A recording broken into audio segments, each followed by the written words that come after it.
Apa yang terjadi ketika janji cinta berubah menjadi ancaman maut? Bagaimana sebuah hubungan yang seharusnya membawa kebahagiaan justru berakhir di ruang otopsi?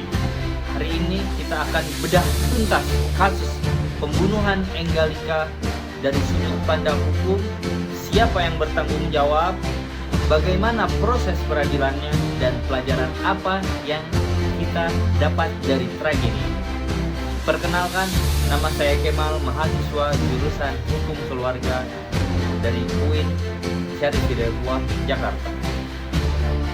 Proses hukum kasus ini mengikuti tahapan baku, dimulai laporan dan penyelidikan oleh polisi, kemudian naik ke tahap penyidikan, di mana Raffi Ramadan ditetapkan sebagai tersangka.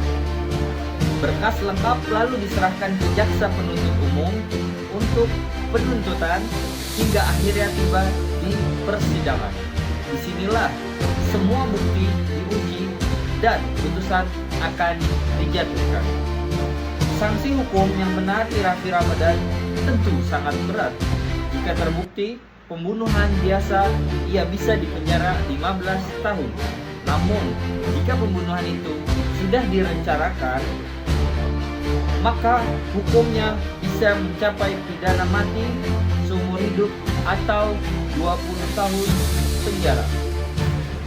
Selanjutnya, meskipun Enggalika telah tiada, sistem hukum tetap memberikan perlindungan bagi korban melalui penegakan keadilan.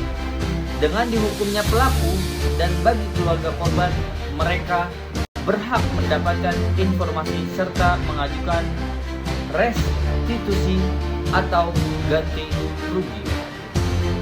Penting juga diingat, Raffi Ramadan sebagai tersangka atau terdakwa tetap memiliki hak-hak hukum yang harus dihormati selama proses peradilan, seperti didampingi pengacara dan hak untuk mendapatkan persidangan. Ini adalah bagian dari prinsip due process of law yang menjamin setiap individu diperlakukan sesuai hukum.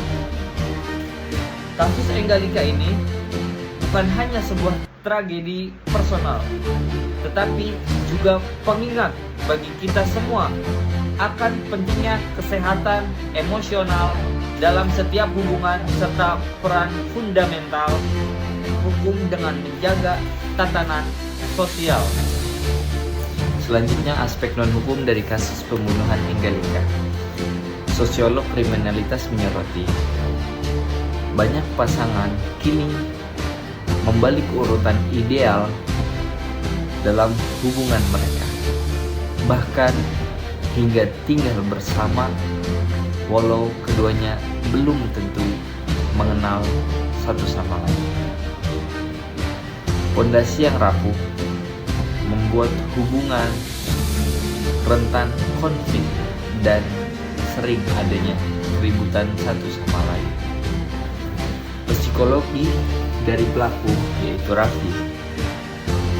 Sang pelaku diduga memiliki ketidakmatangan emosional.